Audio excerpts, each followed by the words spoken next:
رنجو غم مٹانے والے آقا رسول خدا احمد مجتبی صلی اللہ تعالی علیہ وآلہ وسلم نے فرمایا، جو مجھ پر ایک مرتبہ درود پاک پڑھے اللہ پاک اس پر 10 رحمتیں نازل فرمائے گا۔ جو مجھ پر 10 بار درود پاک پڑھے رب کریم اس پر 100 رحمتیں نازل فرمائے گا، اور جو مجھ پر 100 مرتبہ درود پاک پڑھے اللہ پاک اس کی دونوں آنکھوں کے درمیان لکھ دے گا کہ یہ بندہ منافقت اور جہنم کی آگ سے آزاد ہے۔ سبحان اللہ۔ نام حضرت پہ لاکھ بار درود، نام حضرت پر لاکھ بار درود، بے عدد اور بے شمار درود ہم کو پڑھنا خدا نصیب کرے، دم بدم اور بار بار درود۔ مومنوں آپ پر پڑھے جاؤ با ادب اور با وقار درود۔ جو محب نبی ہے اے کافی، جو محب نبی ہے اے کافی، چاہیے اس کو بار بار درود۔ ذرا غور کیجئے کہ 100 بار درود پاک پڑھنے میں وقت ہی کتنا لگتا ہے، انعام کتنا بڑا ہے کہ اس کی دونوں آنکھوں کے درمیان یہ لکھ دیا جاتا ہے کہ یہ بندہ منافقت اور جہنم کی آگ سے آزاد ہے۔ الصلاۃ والسلام علیک یا رسول اللہ، یہ بھی درود پاک ہے۔ صلی اللہ تعالی علی محمد صلی اللہ علیہ وسلم، یہ بھی درود پاک۔ آپ اگر شارٹ سے مختصر سے درود پاک پڑھنا شروع کریں تو غالباً 15 سے 20 منٹ میکسیمم آپ کے 100 درود پاک پورے ہو جائیں گے، اور انعام اتنا بڑا۔ میں چوٹ کرنے کے لیے کہتا ہوں، اگر ہمیں یہ کہا جائے کہ جناب 100 بار جو درود پاک پڑھے گا اس کو 10,000 روپے ملیں گے، بندہ کہے یار 15 منٹ میں 10,000 روپے، 1000 بار درود پاک پڑھے گا تو 1,00,000 روپے ملیں گے۔ سبحان اللہ۔ اب دنیا کا اگر کوئی انعام اعلان کر دیا جائے تو سارے لوگ اسے کرنے کے لیے تیار ہو جاتے ہیں۔ یہ آخرت کا کتنا بڑا انعام ہے، ہر درود پر 10 رحمتیں۔ آپ یقین کریں کروڑوں روپے خرچ کر کے بھی ایک رحمت نہیں خریدی جا سکتی، اللہ نہ چاہے جس پر رحمت، کون رحمت لے سکتا، مگر درود پاک سبحان اللہ ہر درود پر رحمتیں برس رہی ہیں۔ اس وقت جو حالات چل رہے ہیں، معاملات چل رہے ہیں، ہم سب چاہتے ہیں ہماری بھی حفاظت رہے، ہمارے بچوں کی، ہمارے کاروبار کی، ہمارے گھر بار کی حفاظت رہے، ہم سفر پر جائیں تو خیر سے جائیں، واپس بھی خیر سے آئیں۔ تو سبحان اللہ، مجھے بتائیے جس پر رحمت الہی برستی رہے تو اس کی کیسی حفاظت ہو جائے گی؟ تو گھر سے نکلے تو درود پڑھیں، سفر میں درود پڑھیں، بچوں کو کہیں کہ وہ گھر پہ درود پاک پڑھیں، تو انشاءاللہ یہ سارا رحمتوں کا حصار جو ہے ہمارے ارد گرد رہے گا۔ اللہ مجھے بھی اور آپ کو بھی کثرت سے درود پاک پڑھنے کی توفیق عطا فرمائے۔ آئیے مل کر محبت کے ساتھ بآواز بلند درود پاک پڑھ لیں۔ صلو علی الحبیب صلی اللہ تعالی علی محمد صلی اللہ علیہ وسلم۔ نبی کی شان میں ہو جس قدر درود پڑھو، محبوں پاؤ گے جنت میں گھر درود پڑھو۔ 1000 درد کو یہ ایک دوا کفایت ہے، 1000 درد کو یہ ایک دوا کفایت ہے، جو پیش آئے ذرا بھی خطر درود پڑھو۔ ایک بار پھر درود پاک پڑھ لے۔ صلو علی الحبیب صلی اللہ تعالی علی محمد صلی اللہ علیہ وسلم۔ میرے پیارے اسلامی بھائیو، علامہ ابن حجر رحمت اللہ تعالی فرماتے ہیں درود پاک ایک نیکی نہیں ہے۔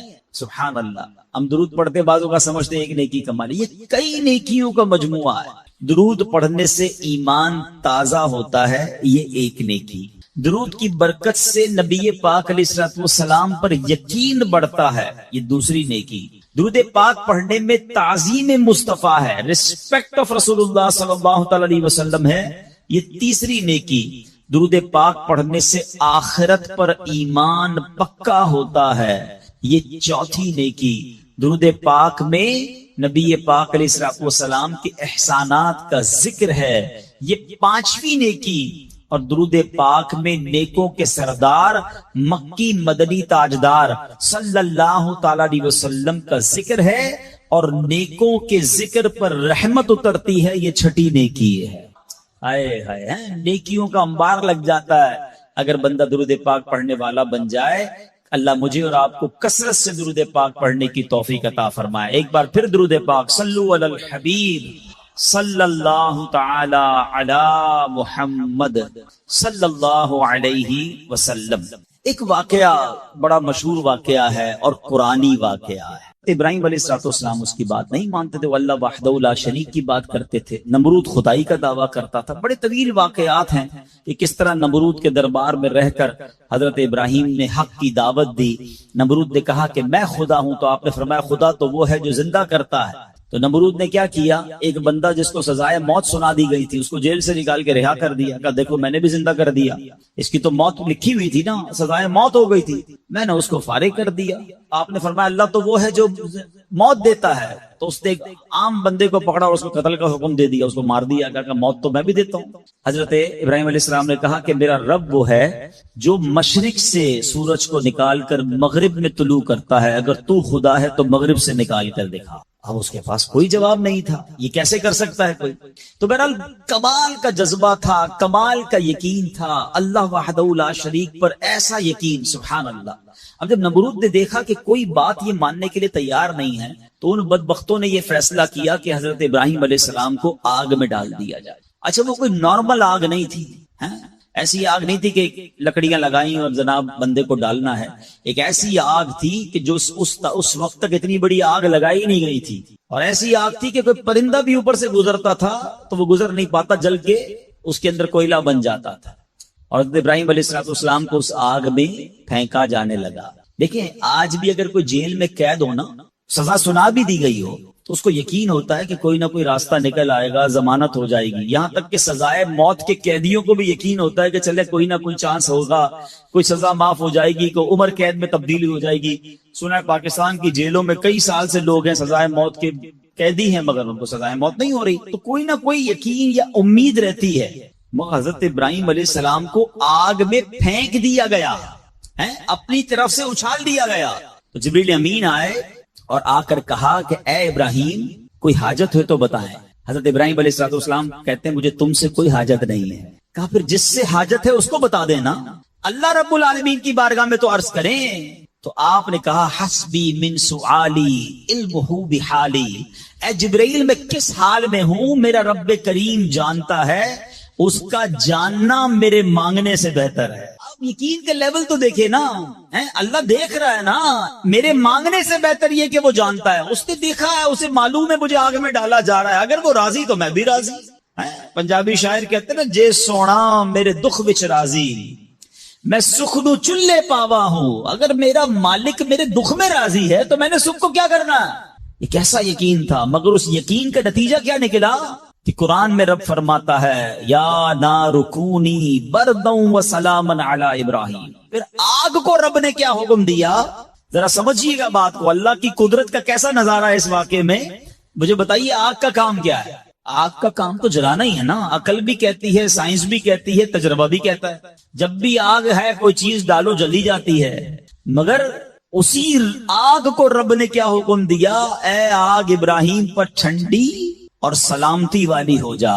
اللہ اکبر. حضرت ابراہیم کا ایمان ایسا تھا، یقین ایسا تھا کہ اتنی بڑی آگ جو ہے حضرت ابراہیم کے لیے گلزار بن جاتی ہے، باغ بن جاتی ہے. اچھا پھر ہوا کیا کہ نمرود جو ہے کچھ دنوں کے بعد، ایسا نہیں فوراً، کچھ دنوں تک آگ جلتی رہی.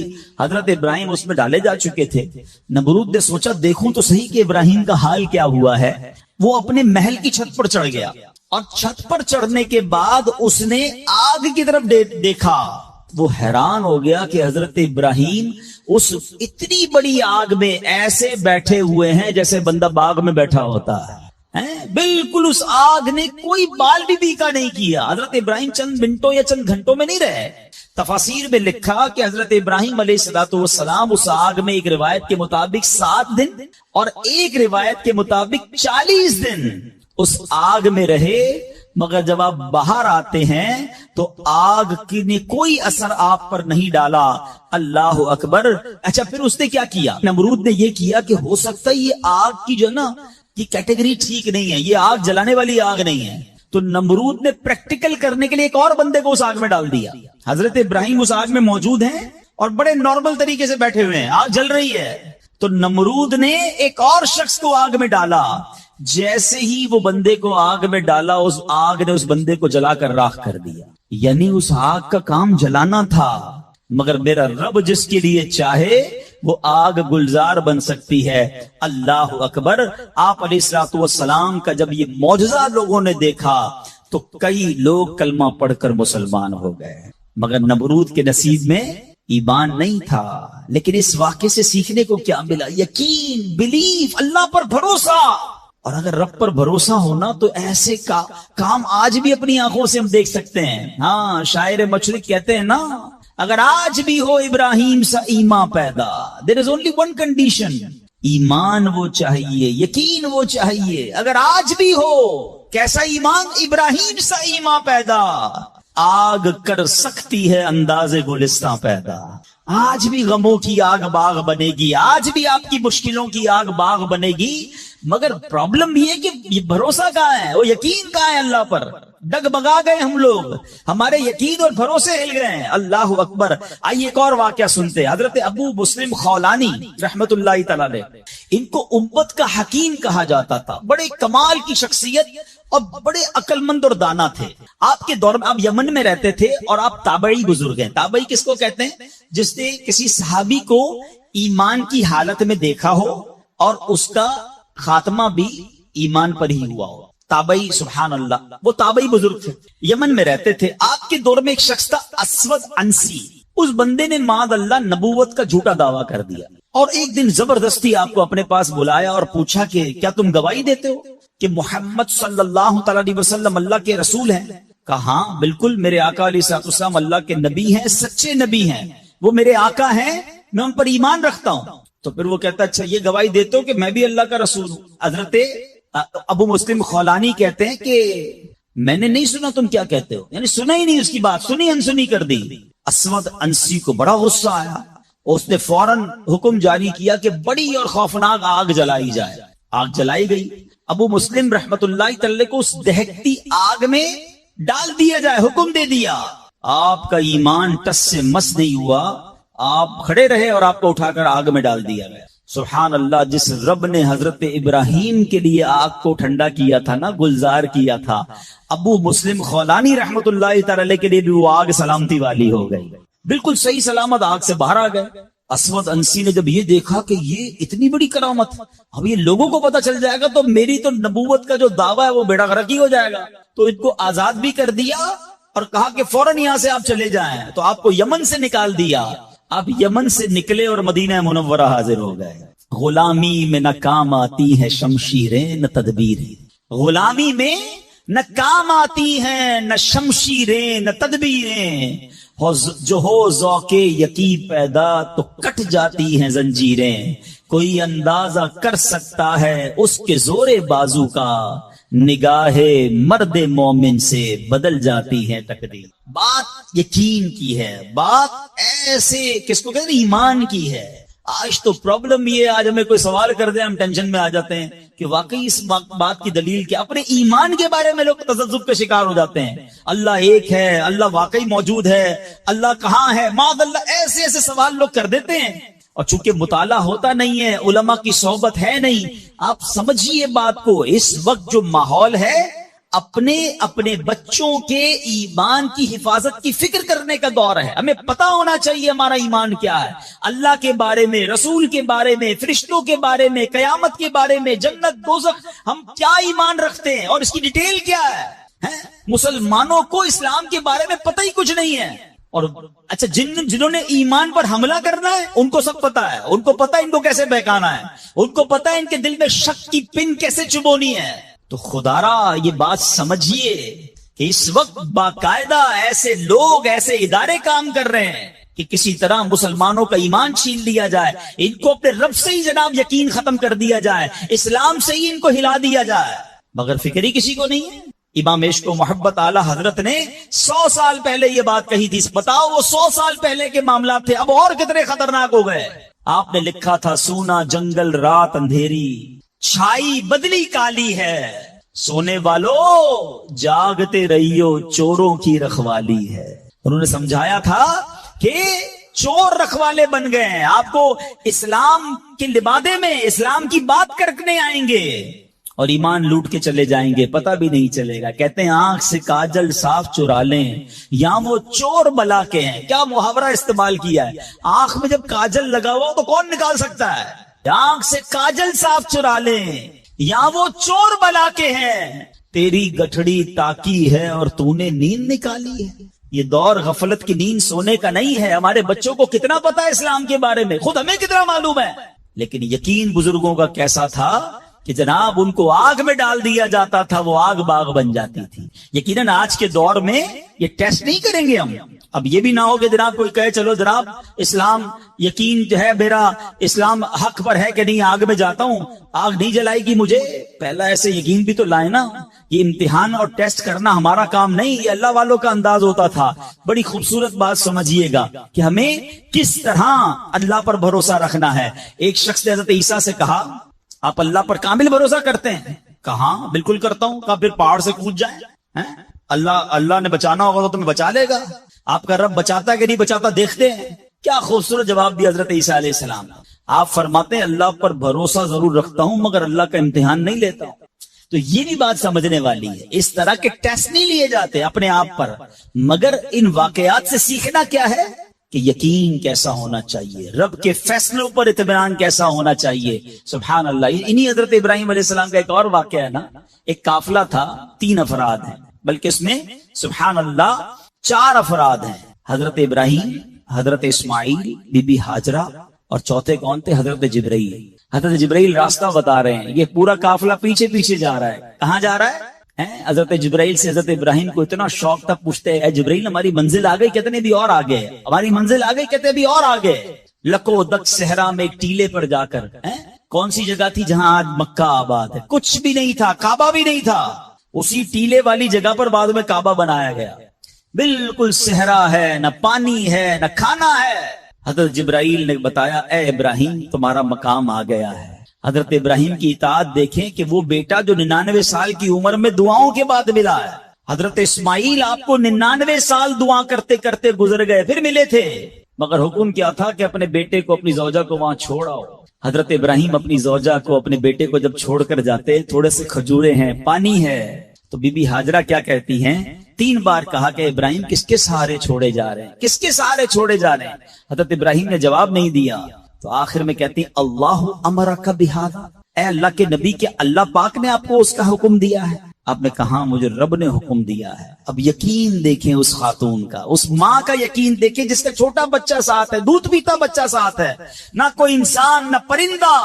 مگر جب حضرت ابراہیم نے کہا نا کہ ہاں رب کا حکم ہے، تو کیا کہا؟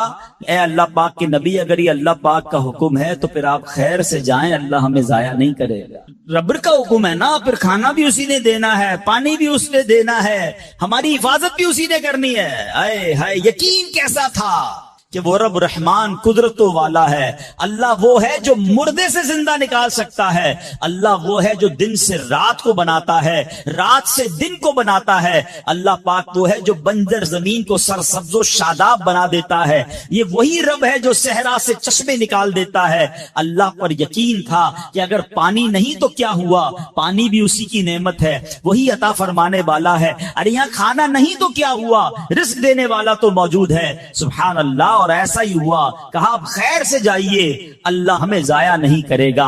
کیا خوبصورت شعر ہے نا، یقین مثل خلیل آتش نشینی، یقین مثل خلیل آتش نشینی، یقین اللہ مستی خود گزینی، سن اے تہذیب حاضر کے گرفتار، غلامی سے بدتر ہے بے یقینی۔ کیا ترجمہ ہوا اس کا معنی کیا ہوا؟ یقین کیا ہے؟ حضرت ابراہیم کی طرح بے خطر بغیر ڈرے آگ میں کود جانے کا نام یقین ہے۔ یقین کیا ہے؟ محبت الہی میں غرق ہو جانا اور اپنے آپ کی اصلاح میں لگ جانا یقین ہے۔ ایک بڑا پیارا واقعہ ہے، ایک گاؤں میں بارش نہیں ہو رہی تھی اور لوگ پیاسے مر رہے تھے، کئی سال ہو گئے بارش نہیں ہو رہی تھی۔ آخر کار گاؤں والوں نے پلان کیا کہ سارے گاؤں والے جمع ہوتے ہیں اور مل کر دعا کرتے ہیں، نماز استسقاء، اور اس کا ایک پورا طریقہ ہے دعا کا۔ ایک قطرہ بارش کا نہیں پڑ رہا تھا، مویشی بھی پیاسے، لوگ بھی پیاسے، کنویں بھی سوکھ گئے تھے۔ اب جب گراؤنڈ میں لوگ جمع ہوئے نا تو ایک نوجوان ہاتھ میں چھتری لے کر آیا. لوگ اس کا مذاق اڑانے لگے. ارے اللہ کے بندے, سالوں ہو گئے بارش نہیں ہوئی ہیں, تم چھتری لے کر آئے ہو؟ تو کہتا مانگنے کس سے آیا ہوں, اس رب نے بارش تو دینی ہے, واپسی کیا بھیگتا ہوا جاؤں گا؟ اور علماء کہتے ہیں جب دعا شروع ہوتی ہے تو اتنی بارش ہوتی ہے کہ پورا گاؤں بھیگتا جاتا ہے, وہ نوجوان چھتری کے سائے میں جا رہا ہے. فرمایا یہ اس نوجوان کا یقین تھا جس کی وجہ سے یہ بارش ہوئی ہے. کاش یہ بات سمجھ آ جائے. ارے رب پر بھروسہ نہیں کرو گے تو کس پر بھروسہ کرو گے؟ اپنے دین پر, اللہ رسول کے فرمان پر ہی ہمیں بھروسہ نہیں ہے. غور کیجئے, یہ یقین لے آؤ واپس, زندگی میں موج آ جائے گا, زندگی اتنی پرسکون ہو جانی ہے اگر اللہ کے فیصلوں پر یقین آ جائے, اللہ کی عطاؤں پر یقین ہو جائے, آخرت کے وعدوں پر یقین ہو جائے, نبی پاک کی حدیثوں پر یقین ہو جائے. اعلیٰ حضرت رحمت اللہ تعالی علیہ کا کیسا یقین تھا. ایک بار غالباً اپنی والدہ کے ساتھ حج پر جا رہے تھے. وہ زمانے میں پانی کے شپ جاتے تھے. اتنا زبردست رف سی ہو گیا, طوفان آ گیا, لوگ ڈر گئے, کلمے پڑھنے لگے, یہاں تک کہ لوگوں نے کفن نکال لی ہے کہ چلو کفن پہن لے, ڈوبنے والا ہے جہاز. اعلیٰ حضرت امام اہل سنت مفتی ہیں, ٹھیک ہے نا, اتنے بڑے مفتی ہوتے ہوئے آپ نے بھی والدہ کو کہا میں اللہ کی قسم کھا کر کہتا ہوں جہاز نہیں ڈوبے گا. تھوڑی دیر ہوئی تو ایسا ہی ہوا, جہاز کو کام ڈاؤن ہو گیا, سب خیر سے پہنچ گئے. تو ماں نے کہا بیٹا اتنی بڑی قسم کیسے کھا لی تم نے؟ کم نے نبی پاک علیہ الصلوۃ والسلام کا فرمان سنا ہے, جو کشتی میں بیٹھ کر یہ دعا پڑھ لے, بسم اللہ مجریہا و مرساہا ان ربی لغفور الرحیم, کو کشتی نہیں ڈوبے گی. میں اللہ کی قسم کھا کے کہتا ہوں کہ میرے نبی نے فرمایا نا, وہ یقین تھا. ہم کتنی بار دعا پڑھتے ہیں مگر دعا پڑھ کے بھی کہتے ہیں پتہ نہیں قبول ہوگی نہیں ہوگی, پڑھ لیتے ہیں. یہ والی چیز نکال دیں. وظیفے ہمارے کیوں نہیں لگتے؟ لوگ کہتے ہیں وظیفہ پڑھ رہا ہوں مسئلہ نہیں ہو رہا, تعویذ لیا پھر بھی مسئلہ. تعویذ پہنتے وقت بھی خیال ہی ہوتا ہے چلو یار پہن لیتے ہیں, پتہ نہیں ہونا ہے نہیں ہو تو کچھ نہیں ہونا. وظیفہ پڑھ رہے اور کہہ رہے پتہ نہیں ہوتا. پہلے یقین لائیں. اچھا ڈاکٹر بھی یہی کہتے ہیں, یہ صرف اب یہ وظائف اور ان چیزوں میں نہیں, آپ اگر ڈاکٹر پر بھی یقین نہ رکھیں نا کہ یار اس کی دوائی پتہ نہیں کام کرتی ہے نہیں کرتی, کیونکہ بہت ساری چیزوں کے پیچھے یقین, ول پاور. بڑا خوبصورت جملہ میں نے کتاب میں پڑھا تھا کہ جو لوگ کہتے ہیں یہ ہو جائے گا ان سے ہو جاتا ہے, جو لوگ کہتے ہیں یہ نہیں ہوگا ان سے نہیں ہوتا ہے. کاش یہ بات سمجھ آ جائے آپ کو. ہو جائے گا, اب کر لو گے. بڑے بڑے کام لوگ کر جاتے ہیں, میں کر لوں گا انشاءاللہ, پتہ نہیں ہوگا نہیں ہوگا, ٹرائی کر لیتا ہوں, پہلے ہی سمجھ لو نہیں ہوگا. اندر حوصلہ تو لائیں نا, یقین تو لائیں. اگر رب پر ہی بھروسہ نہیں ہوگا تو ہم کدھر جائیں گے؟ اب ذرا سنیے گا, امیر علیہ سنت ایک بڑا پیارا واقعہ اپنے رسالے میں لکھا کہ ایک ڈاکوؤں کا گروہ جو تھا ڈکیتی کے لیے ایک جگہ پہنچا. تو وہاں کھجور کے 3 درخت تھے. ایک درخت خشک تھا یعنی اس میں پھل نہیں لگے ہوئے تھے, دوسرا درخت پھلدار تھا. تو ڈاکوؤں کا سردار نے دیکھا کہ ایک چڑیا جو ہے وہ پھلدار درخت سے اڑتی ہے, خشک درخت پر جاتی ہے, واپس پھلدار درخت پہ آتی ہے, پھر خشک درخت پر جاتی ہے. تو اس نے کہا چکر لگائی جا رہی ہے, کوئی ماجرا ہے. تو اس نے غور سے دیکھا تو کیا دیکھا کہ وہ چڑیا جو ہے وہ پھلدار درخت سے جو ہے وہ کھجور لیتی ہے, اور جب خشک درخت پر جاتی ہے تو وہاں ایک اندھا سانپ منہ کھولے بیٹھا ہے. وہ چڑیا جا کر اس کے منہ میں کھجور ڈال کے آتی ہے, پھر دوبارہ جاتی ہے کھجور لا کر پھر اس سانپ کے منہ میں ڈالتی ہے. وہ جب ڈاکوؤں نے دیکھا تو وہ تو حیران ہو گیا, رونے لگ گیا کہ اے اللہ پاک, یہ وہ جانور ہے سانپ جس کو مارنے کا حکم تیرے پیارے حبیب علیہ الصلوۃ والسلام نے دیا ہے, کیونکہ یہ مسلمانوں کو تکلیف پہنچاتا ہے. مگر تو نے جب اس کی آنکھیں لی تو اس کی رزق کا انتظام کر دیا, اور ایک چڑیا کی ڈیوٹی لگا دی کہ وہ جا کر اس کو کھانا پہنچائے. تو میں تو اشرف المخلوقات ہوں, میں تیرے بندوں کو لوٹ رہا ہوں, اے اللہ تو میری توبہ قبول فرما, میں آئندہ ایسا نہیں کروں گا. یہ رونے لگا. اب یہ سوچ رہا ہے سبحان اللہ. تو اللہ اکبر, غیب سے آواز آئی کہ اے فلاں میری توبہ کا دروازہ کھلا ہوا ہے. ڈاکو کہتا ہے یا اللہ میں نے توبہ کی. پھر غیب سے آواز آئی ہم نے تیری توبہ قبول کر لی. اچھا جب اس نے توبہ کی تو اس کے سارے ساتھی سن رہے تھے, سردار آپ نے توبہ کی, ہم نے بھی توبہ کی. کہا سوچو تو صحیح, ہم ڈکیتی کر رہے ہیں, ہم چوری کر رہے ہیں, رب جب اس اندھے سانپ کو روزی دے گا تو ہمیں کیوں نہیں دے گا؟ ہم اللہ کی قدرت پر یقین کیوں نہ رکھیں؟ سب نے توبہ کر دی. اب جب توبہ کر لی تو انہوں نے کہا کہ اب ایسا کرتے ہیں کہ حج کو چلتے ہیں. سارا قافلہ بنا کر ڈاکوؤں کا قافلہ توبہ کر کے چلا حج کرنے. جب مکہ پاک کے قریب پہنچے نا تو وہاں ایک نابینا بڑھیا تھی, وہ ہر قافلے والے سے اس ڈاکوؤں کے سردار کا نام لے کے پوچھتی تھی. وہ بندہ آیا تو ڈاکوؤں کو جب قافلہ ہے تو کہا میں ہی تو وہ ہوں. تو کہا یہ میرے کپڑے تمہارے لیے ہیں. بولا آپ مجھے کپڑے کیوں دے رہی ہیں؟ کہا میرا ایک بیٹا تھا اور وہ بیٹا جو ہے اس کے کچھ دن پہلے، بڑا نیک بیٹا تھا میرا، کچھ دن پہلے اس بیٹے کا انتقال ہوا ہے، یہ اسی کے کپڑے ہیں. 3 دن سے مسلسل نبی پاک علیہ الصلوۃ والسلام میرے خواب میں تشریف لا رہے ہیں اور فرما رہے ہیں کہ اس نام کا بندہ آئے گا، اس کو یہ کپڑے دے دینا. ہائے ہائے، ذرا سوچو تو صحیح، جب رب توبہ قبول کرتا ہے تو مرتبے کیسے بڑھا دیتا ہے. کاش یہ بات سمجھ آ جائے. اللہ سے بندہ جب دوستی کر لیتا ہے نا، اللہ پچھلے گناہ معاف فرما دیتا ہے، بلکہ اللہ راضی ہو جائے تو گناہوں کو نیکیوں میں بدل دیتا ہے. مگر کیسے اس ڈاکو کو توبہ نصیب ہوئی؟ یقین. کاش حرام کمانے والا، سود کا کام کرنے والا، کاش رشوت لینے والا، ڈاکہ ڈالنے والا، چوری کرنے والا یہ سوچے کہ میں کیوں کر رہا ہوں، ملاوٹ کرنے والا سوچے. اللہ پر بھروسہ تو رکھو یار، رب نے میرا نصیب لکھا ہوا، جو میرے نصیب میں مجھے مل کر رہے گا. کاش یہ بات سمجھ آ جائے. صدیق اکبر رضی اللہ تعالیٰ عنہ مسلمانوں کے پہلے خلیفہ، جب آپ نے یہ آیت پڑھی نا قرآن پاک میں، اللہ ارشاد فرماتا ہے وَمَا مِن دَابَّةٍ فِي الْأَرْضِ إِلَّا عَلَى اللَّهِ رِزْقُهَا. اللہ فرماتا ہے اور زمین پر چلنے والا کوئی جاندار ایسا نہیں جس کا رزق اللہ کے ذمہ کرم پر نہ ہو. آپ فرماتے کہ جب سے میں نے یہ آیت پڑھ لی، خدا کی قسم میں نے روزی کی فکر کرنا چھوڑ دی ہے. کہ جب اللہ نے ہر کسی کا رزق اپنے ذمے پہ لے لیا تو مجھے کس بات کی ٹینشن ہے. کاش ہمیں یہ بات سمجھ آ جائے کہ ہمیں اب ذرا غور کریں. ابھی یہ اجتماع ختم ہوگا، اگر میں آپ سب کو کہوں کہ بتائیں آپ کے لیے کیا دعا کروانی ہے، تو تقریباً 70-80% لوگوں نے بتایا کیا کہنا ہے. حضور روزی میں برکت کی دعا کر دیں، کاروبار میں برکت کی دعا کر دیں، نوکری نہیں لگ رہی اس کی دعا کر دیں. میں نہیں کہتا یہ دعا نہیں کرنی چاہیے، اللہ سے نہیں مانگیں گے تو کس سے مانگیں گے. لیکن کوئی تو کہے کہ میری ایمان پر موت کے لیے دعا کر دیں، میری قبر جنت کا باغ بن جائے اس کے لیے دعا کر دیں، میں آخرت میں جاؤں تو اللہ مجھ سے راضی ہو جائے اس کے لیے دعا کر دیں. فرق دیکھیں، میری اور آپ کی ٹینشن کیا ہے؟ دنیا، روزی، مال. حالانکہ اس کا وعدہ ہے، دانے دانے پر لکھا ہے کھانے والے کا نام، مجھے مل کر رہے گا. مگر اللہ نے مغفرت کا وعدہ نہیں کیا ہے. اس کی دعا کہاں ہے؟ اس کی ٹینشن کیوں نہیں ہے؟ ایسے کئی لوگ مجھے بھی ملے، آپ کو بھی ملے ہوں گے، یار رات کو نیند نہیں آ رہی، کیوں؟ بس یار کاروبار کی ٹینشن بہت ہے. کبھی زندگی میں ایک رات میری اور آپ کی ایسی گزری کہ اس ٹینشن میں نیند نہ آئی ہو کہ قبر میں جاؤں گا تو قبر جنت کا باغ بنے گی یا دوزخ کا گھڑا بنے گی، کلمے والی موت ملے گی کہ نہیں، جنت میں جاؤں گا یا دوزخ میں جاؤں گا. میزان عمل پر جب اعمال تولے جائیں گے، گناہ کا پلڑا بھاری ہوگا یا نیکیوں کا پلڑا بھاری ہوگا. یار آج جون جولائی کی گرمی، ہیٹ سٹروک کی باتیں ہو رہی ہیں، 50 ڈگری میں حال برا ہو گیا. سورج 1 میل پر جب ہوگا اور لوگوں کی پیاس زبان سے باہر زبانیں آئیں گی، مجھے جام کوثر نہ ملا تو میرا کیا بنے گا؟ کبھی اس کی ٹینشن، اس کا وعدہ نہیں ہے. یہ اللہ سے دعا کرنی ہے، اس کے لیے کوشش کرنی ہے. ساری زندگی ایک ہی ٹینشن، چھوٹا گھر ہے تو بڑا کرنا ہے، کاروبار کو وسیع کرنا ہے، اور آمدنی. اور میں نہیں کہتا دعا نہ کریں، کوشش نہ کریں، خدا نہ خواستہ اس کا کوئی یہ مطلب نہ لے کہ چلو بھائی اب تو اللہ نے اپنے ذمہ کرم پر لے لیا تو اب کوئی کام کاج نہیں کرنا. نہیں، دنیا عالم اسباب ہے، اسباب کا کشکول لے کر بارگاہ الہی میں جانا ہے اور توکل والے انداز میں دعا کرنی ہے تو اپنی رحمت کے سمندر سے ہمارے اسباب کے کشکول میں وہ ہماری روزی عطا فرمائے گا.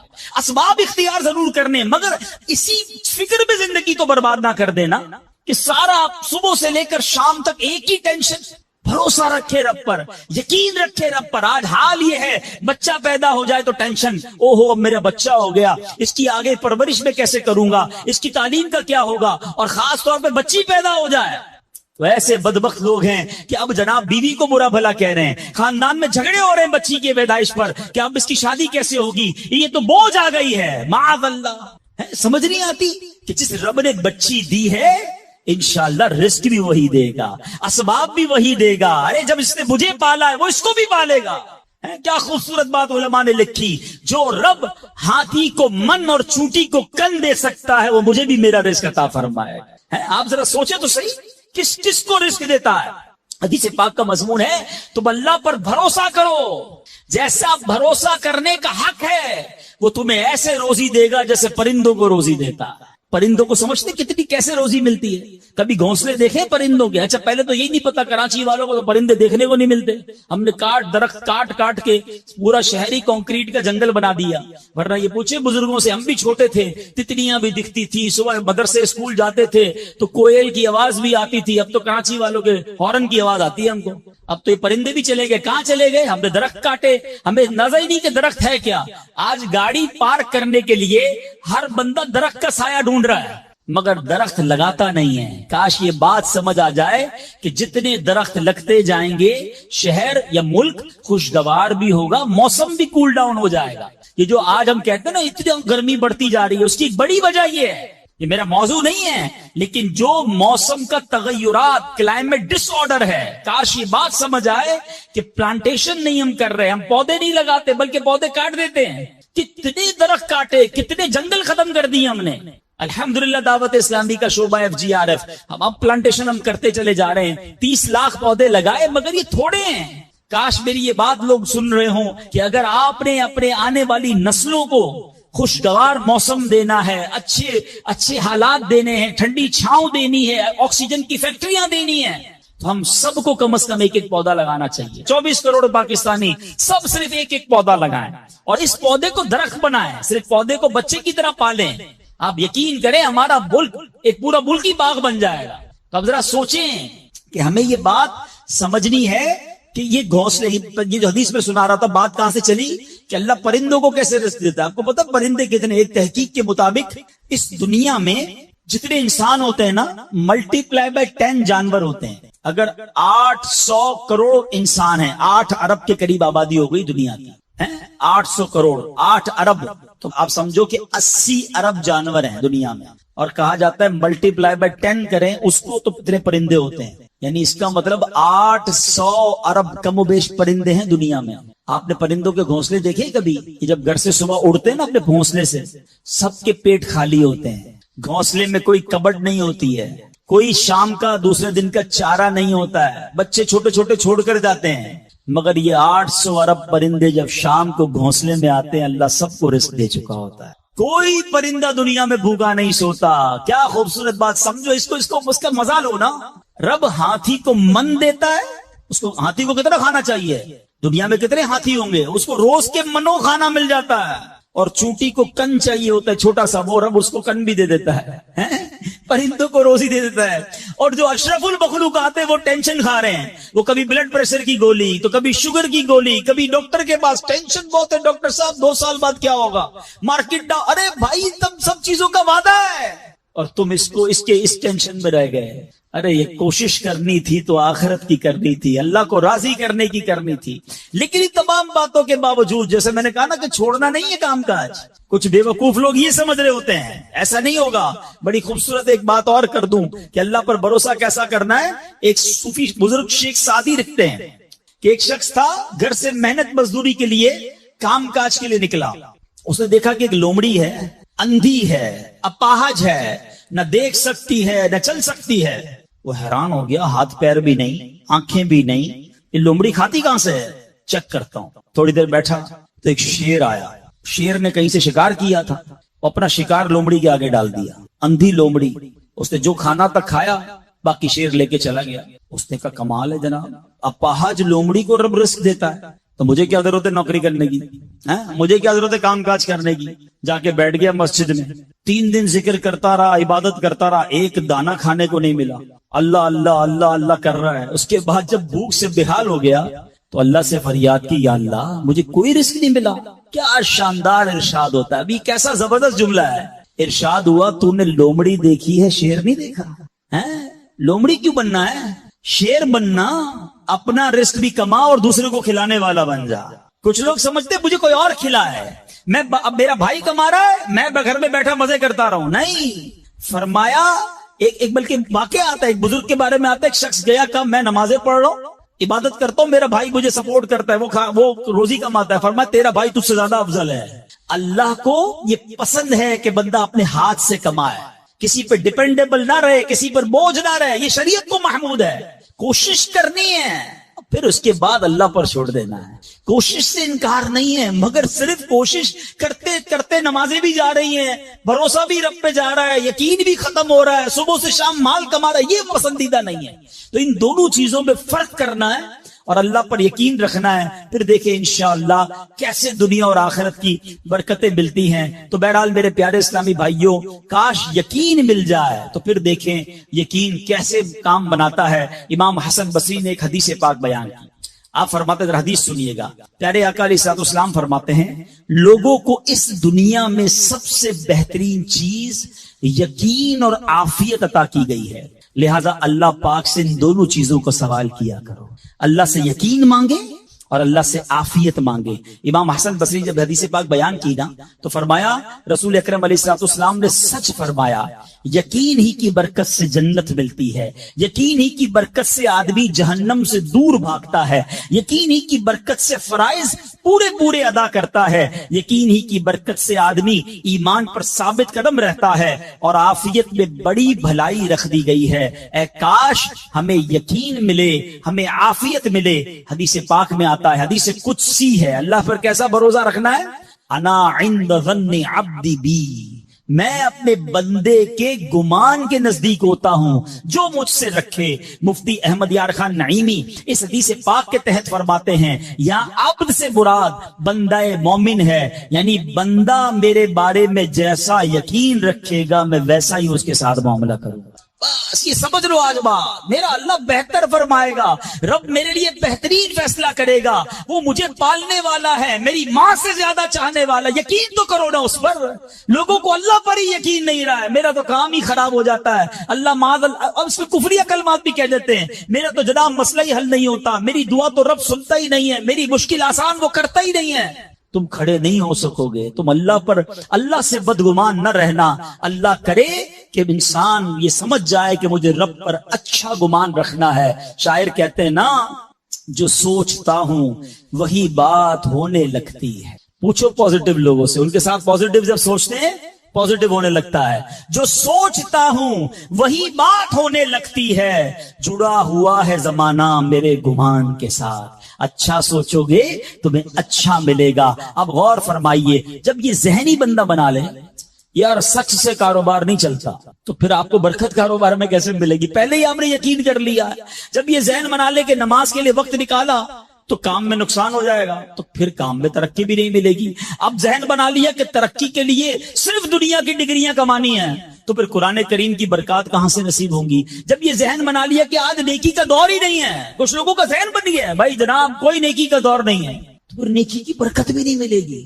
ذہن پازیٹیو رکھیں، ذہن اچھا رکھیں، انشاءاللہ آپ دیکھیں آپ کے ساتھ اچھا ہونا شروع ہو جائے گا. میرے پاس وقت کم ہے، ورنہ اس پر تو پوری ریسرچ موجود ہے. آپ پازیٹیو سوچتے ہیں تو پازیٹیو انرجیز آپ کی طرف متوجہ ہو جاتی ہیں. اب تو سائنس بھی کہتی ہے نیگیٹو سوچتے ہیں تو نیگیٹو انرجیز آپ کی طرف متوجہ ہوتی ہیں، آپ ڈی مورلائز ہونا شروع ہو جاتے ہیں، آپ کے حوصلے ٹوٹنا شروع ہو جاتے ہیں. اور جس کو ول پاور کہا جاتا ہے، جس کو اچھا سوچنا کہا جاتا ہے، اگر بندہ یہ کرنا شروع کر دے پھر دیکھیں اس کے کام کیسے بن جاتے ہیں. تو اللہ کرے کہ بھئی یہ بات سمجھ آ جائے کہ ہمیں اپنے رب سے انشاءاللہ یقین حاصل کرنا ہے. حضرت خالد بن معدان رحمت اللہ تعالی فرماتے ہیں، تعلموا الیقین کما تعلموا القرآن، یعنی یقین کو بھی ایسے ہی سیکھا کرو جیسے قرآن سیکھتے ہو.